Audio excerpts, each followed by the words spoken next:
Good afternoon. Two hands to review. Hand number one is Jack 10 suited. So under the gun raises. He's playing 28-19 over 33 hands. His raise first in is 40%, so 2 out of 5. I am going to guess, based on his raise size, that he has a hand that he kind of likes, that he's hoping to narrow the field. This might be something like this. I don't know if I have any more notes on 3-bet range is ace queen off, raise flop, c-bet with overpair or less and no draw. That doesn't really help a whole lot. So he's raised 2 out of 5 times. He has limped 0 times from early position. And he did not call. So maybe let's give him a little bit wider range here. Maybe something like that. I think 11% is okay. He raises, and then we get a caller. Villain 12 calls. And I think here with Villain 12 calling, kind of represents a weak hand. His 3-bet range I have is ace queen plus, and if he's ace queen plus, he's probably also raising, jacks plus, at least jacks plus. What is his call from? He's in the mid position, so this is the first time he's called, so it is entirely possible that he is playing some sort of much weaker range. Maybe these pocket pairs hoping to catch something. Maybe those aces, suited aces. We'll leave ace jack in there, so 11%. Maybe something like that. And then it's on us. What do we do? I think if we call, we take this probably in position. 16 hand, he's playing 27-27, so he would come in for a raise, but I don't have him 3-betting at all, so I think this guy's probably just going to fold. This guy's somewhat tight. I bet he's going to fold. This guy's really tight. I bet he's going to fold. So I do think if I call, we're going to take this 3-way with a hand that is playable. It's playable post-flop. What if we raise it? I do think, though, that this might be an actually pretty good hand to squeeze. I can't imagine he hasn't faced a 3-bet yet. But if we look at his range and we say, if we 3-bet, what hands is he going to call? He might give up all of these pocket pairs. He might give up these hands. He may only call with the absolute top of his range, which means out of these 11%, he may be only continuing with 3%. So he's folding a huge chunk of time. And this guy too, I mean, he already called. I think if we raise it and he calls, I think it is strictly set mining purposes. I don't think he's calling with suited aces anymore. That being said, I think a better squeeze would be if we ourselves had an ace. It makes it less likely that anyone's going to call. And given the stacks, I think if we raise here, Villain 12 may just say, heck with it, get all in with something like a suited ace or king queen suited, and that's really bad. So if we know that this guy's only going to be super tight, we could 3-bet, and if he was deeper, I think the 3-bet might be a little bit better. But he's short stacked. I think we can call and hope to hit. So that's what I did. I think I'm okay with a call. Flop comes 10-8-2 rainbow. So 10 of diamonds, 8 of hearts, 2 of spades, and villain bets. Right now I have him c-betting 100% of the time. So 3 out of 3 times he's c-bet, and he's c-betting pretty large. Question is, would he c-bet this large with aces or kings or queens or jacks? Maybe with jacks and queens, because he doesn't want an ace to catch or a king to catch. But to me, it kind of makes a little bit more sense for him to bet a little bit smaller and encourage calls. I mean, the only draw that's out there is a straight draw. There's really no flush draw, so this could be a c-bet to try to generate folds. So we can say, let's say, overcards. And I think that includes our gut shots. I don't think a set makes sense. And the overpair, I can see top pair betting. Maybe not all top pair, maybe not ace 10. Let's take that out. And then the overpair, I really don't think aces are going to bet that high. Maybe kings, queens, and jacks. We'll leave all of those in. So I think that's kind of his C betting range. And he's betting for value, and then he's also hoping to get calls or to get folds. Next guy calls, and he calls half his stack. So the question is, what does he have? What is he calling with half of his stack instead of raising? He could be calling with a gut shot. I do think he could be calling with a gut shot. I think sets, probably just shove. Top pair, probably just shove. Pocket pair below top pair, probably a 9. Middle pair, the 9, 8, 8, 7. Let's take out the ace 8. I don't think he's going to do that. The smaller pairs, probably not. If he does have the smaller pair, I think it's only maybe 7s. I think he's going to be pretty tight. So he's calling with those hands. We beat basically everything except the set. But this guy, I think that's where our concern is. So what should we do? Should we raise? Should we call? I think if we raise, he's probably just going to call, and we're gonna run it. I think that's a good play. If we raise and then all of a sudden he re-raises us, I think that helps to narrow the range. I guess it comes down to what cards are we going to be okay seeing on the turn. I think we could be okay with a jack, with a 10, with a 9, with a 7, with a queen. I think I'm going to be okay with a queen because it still leaves us with a gut shot. Any spade, I think we're going to be okay with, except the ace. I'm going to say ace of spades might not be that great. Although if the ace of spades is out, we know that we don't have ace king or ace queen of spades out at that point. So here, I kind of think it would do better for us to raise. And I think raising it would be like raising it up to 30 big blinds. It applies pressure on him, and it basically will leave a pot size bet on the turn if it's a favorable turn, if he happens to call. If he calls, I think he's going to tell us what he has. So I think if he raises us, I think we're probably going to be behind because I think he's dumping all of his overcards. And then we're heads up versus this guy. And I think there's a lot of hands that he's calling here for half pot instead of shoving. King of spades comes out. So I think I made a mistake. I should have raised. King of spades comes out, and that is one of those hands that actually improves our range. Gives us a spade draw. Now Villa 9 checks, and I think when Villa 9 checks, I think we are. You have to assume maybe he has a set, but I think at this point he probably doesn't have top pair hand. Pocket pair below queens and jacks is likely. Middle pair is likely. Made hand is likely. I'm going to say probably doesn't connect anything like that. So I think he's looking at pretty weak range that we have crushed. Villain 12 checks, and I think with villain 12, I do think set would have just shoved and hoped to get called. Pocket pair below second pair probably just calls. I think we're looking at something like that. Let's make sure we don't have aces and so forth. So again, I think we've just got a huge lead. We can check and see if we connect, or we can bet and probably expect to pick up hands, pick up a lot of, big part of the pot. I do think he continues with his draws. I think he's going to continue with, 7-9, and we block a jack. I think he continues with, maybe 10-9, probably not 10-9, but he might continue with the 10. He might continue with 9s, and any weaker spade. I checked behind, and then the ace comes out, and villain 9 checks, villain 12 checks.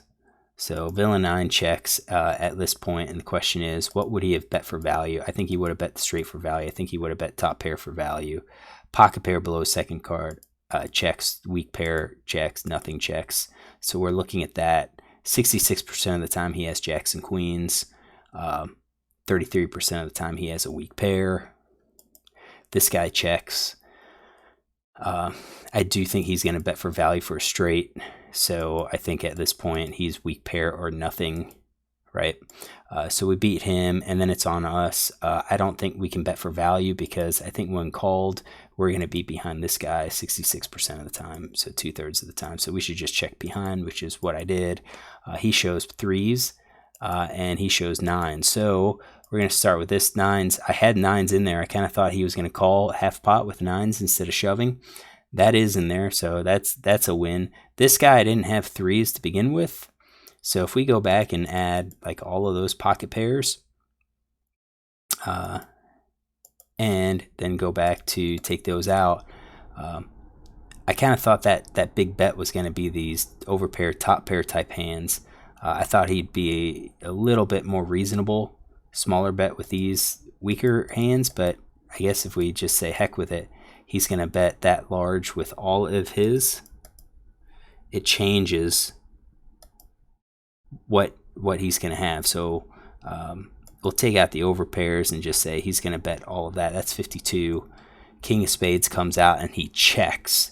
And then now I'm still going to hold true that I think he would have continued betting his overpair, his two pair, his sets. I think he would have continued betting those hands. So they're out, and then the king of clubs hits, and you can see that I still think he was going to bet all of those hands, these better hands, but he didn't. So we're looking at that. And now,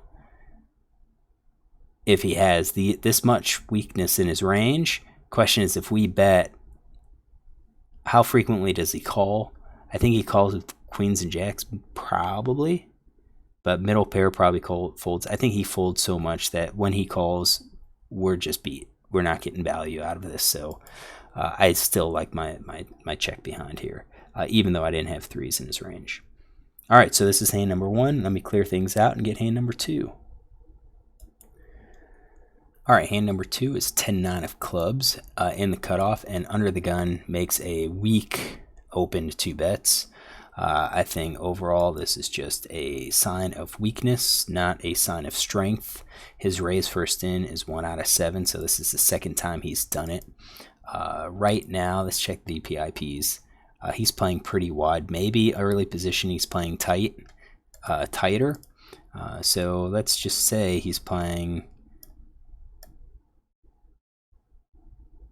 12% of hands. Let's just say.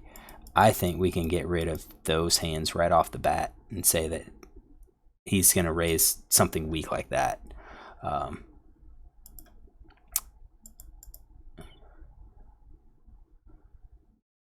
We have 10-9. It's on us. Should we raise? Should we raise to isolate? I do think so. I think we can just kind of imagine that this guy didn't even raise to begin with and make an open raise. Now we'll have to scale up to apply pressure. I'm not too concerned about any of these players calling, but for 2 big blinds, yeah, I think if I just call here, we're going to probably get at least 1 caller. I mean, it's not much. So I think here we should be probably raising up to 9. 9 big blinds. 8 big blinds maybe, 8 to 10. That would be okay. I didn't. I just called. And the big blind called. So big blind's going to be, I have to imagine it's going to be pretty wide. Just in his pre-flop call 2-bet, I've got 75%. For 1 more bet, I mean, according to Flopzilla, that's 75%. We'll just leave it there. He's got a huge range. And he hasn't 3-bet, so 0 out of 23. I would assume aces and kings would 3-bet. So we'll take those out. We see a flop of queen 10-8, queen of diamonds, 10 of spades, 8 of clubs. That hits us, gives us a gut shot, middle pair. Villain 2 checks. I would assume he's going to check basically his entire range, and then villain 3 checks. And I think with his check here, we can eliminate stuff. I would assume So out of position, 0 out of 2, c-bet. In position, 2 out of 2. I would imagine that he would c-bet any sort of top pair plus hand. Pocket pair below top card might check. Middle pair could check. Pocket pair. Based on his stat, 26-13. He's out of position. We'll leave those in. Gut shot plus pair. Obviously, I think we've got all of those covered. So we'll say that is his checking range, and then it's on us. If we bet, what's going to happen? I think he still continues with the open-ended straight draw and the gut shot. Probably still continues with those jacks. Probably with the middle pair at least once. So we would have to fire a second barrel, and I'm going to guess this guy also. So he donks. He has an entire range. If we bet, he's going to probably call with, any pair here. The open-ended straight draw, the gut shot draws. So 63%. So I think if I bet here, I'm not going to get a lot of folds. But I might be getting folds from, let's say, King 7, King 6, where if a king comes out, I mean, it beats us. So I'm glad I bet. I bet about like 2/3. And villain calls. So we're going to assume he calls there. That's his range. And then villain 3 folds. So he's out. And now let's get this down so we can add my 10-9 of clubs. So you can see that we are at 57% versus that calling range. Ace of clubs hits. That gives us equity. So we now have middle pair, a third pair, with the gut shot, with the club. The gut shot's probably the least that we're hoping for, because a king or a jack gives anyone with a king the straight. So villain 2 checks. I'm going to assume, again, that he's going to check his entire range. And I bet. But question is, if he checks his entire range and I bet, what do I think he's going to call with? I think he's going to fold his middle pair. And I think that's the good thing. We get the queens to fold. Do we? Maybe not all of the queens. Queen jack.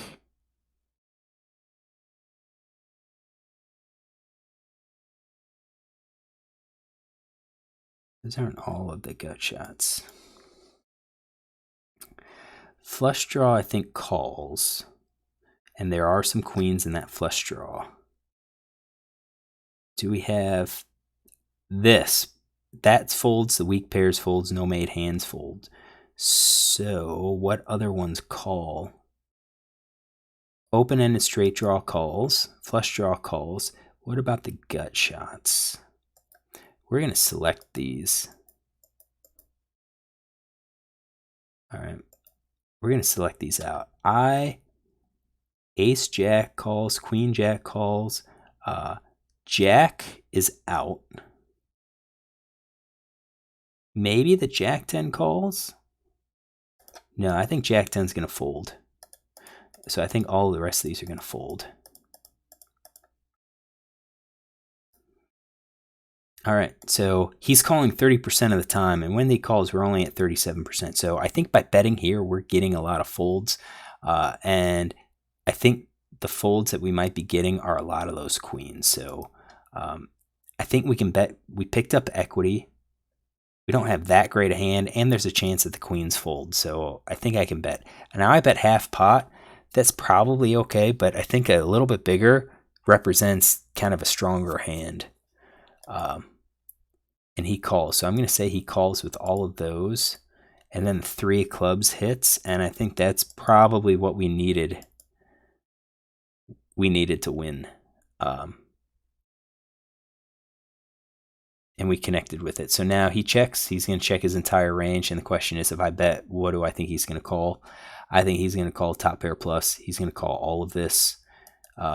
We're at 89%, so we should definitely bet. Do I think he's going to call with the middle pair? Probably. If he didn't believe that I had an ace, he's going to call. And he has then a lot more queens in his hand. So overall, I mean, even if he's pretty tight, even if he says, only 2 pair plus, it's still going to be a profitable bet. So I should be betting. Should I bet half pot or full pot? I think we could definitely bet full pot. Could we go higher than that? I don't know. I think if we go higher than that, I think that's going to encourage top pair, two pair to fold. It's going to reduce the hands that call. Even a set might fold. Straight probably call and not like it too much. So pot definitely. I only bet half, and I think I lost out on value. He calls, and he shows... Oh, no. We don't get to see. So I won, so it could be anywhere. You know, he could have had a weaker flush, could have had a straight set, two pair, top pair. Could have had any of those. Unfortunately, we don't get to see, so I'll say I got this, but who knows. All right, hope you enjoy these. Look tomorrow for a couple more hands.